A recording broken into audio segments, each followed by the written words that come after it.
What's up, everybody? Kaika here at Triple Crown RC Hobbies, getting into part 6 of our Helping Hands build for a WE R.C. Rock trail mod truck. I want to thank everyone for participating in the voting polls on our Facebook page. You can find those every Tuesday at the link below. Now, the part we voted on this past week was the transmission I'd be using in this build. And fortunately, the winner was the DLux Ultralight Portal transmission. And check that guy out. It is rinky dink. Now, DLux has been around for a minute. They initially started in Utah, but were later sold off to Iron Rock Off-Road in Minnesota, which allowed the company to just grow massively. They originally started with small parts and pieces for the pro and sporty comp crawlers, but as Iron Rock took over, they expanded into custom axles, chassis, transmissions, drive shafts, wheels, tires, bodies, anything you name that would go into a competitive style truck, they make it. You can pretty much build an entire truck from their lineup of custom goods, which is really cool.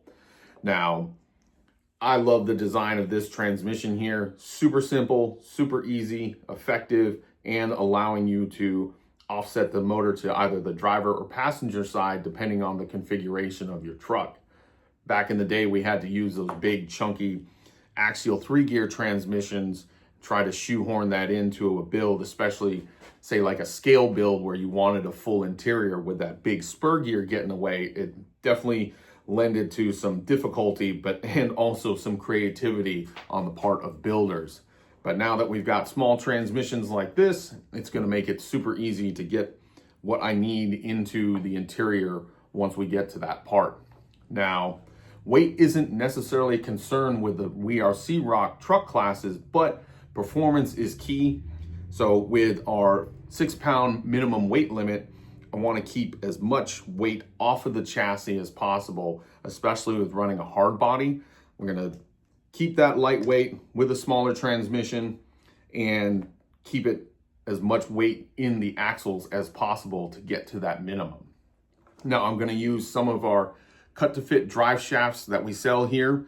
And I don't know why anyone hasn't thought of this earlier, but it's very cool to have these. Simple slip joint here, standard size yokes, but we also have a setup here on the shaft that you can cut that to the length you need, and then it keys into this yoke here and held in place by 2 set screws. So let's go ahead and throw this all together real quick and get this truck closer to completion.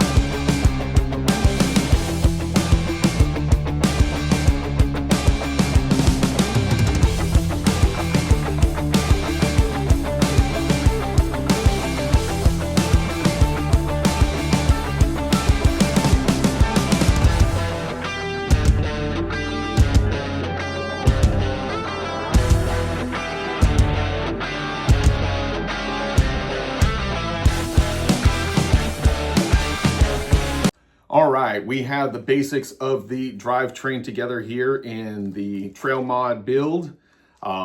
Super easy, 10, 12 screws maybe to put this all together. I got the transmission bolted up with a plate to go with this style of skid. And then I run my yokes on the drive shafts.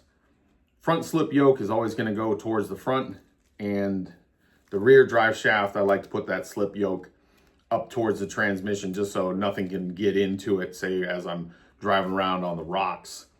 I like to take the measurements, the eye-to-eye measurements of the drive shafts when the truck or suspension is in full droop, and then I will install the yokes and then take another measurement of the shaft piece, allowing for, say, like 7 to 10 millimeters of travel in the drive shaft through the suspension cycle. And these are moving nice and easy and running nice and smooth here. So now there is no overdrive in this transmission. That's not a big deal. I plan to run the overdrive portal gears from Vanquish because I like to keep the different gear ratios of an overdrive underdrive setup as far away from the motor. I believe it allows the motor to spool up and provide the torque and the speed that it needs before it hits those different ratios in the axles. The theory is it would just allow the drivetrain and the electronics to run smoother, easier, and hopefully cooler, because I've had some setups where the motor temp was an issue, and that's what I figured is getting the different final ratios for the tires as far away from the motor as possible. Cool? All right. So let's add these parts to our running total for the build. We have the DLux Light Weight portal transmission for $135. We have 2 of the Triple Crown RC cut fit drive shafts for $12.99 each. And that is going to give us a running total of $941.74 so far. So that's honestly not too bad with a custom build like this. We do have the motor, ESC, and servo coming into play in the next few weeks, as well as a few odds and ends to finish up the interior of the body once I get to it.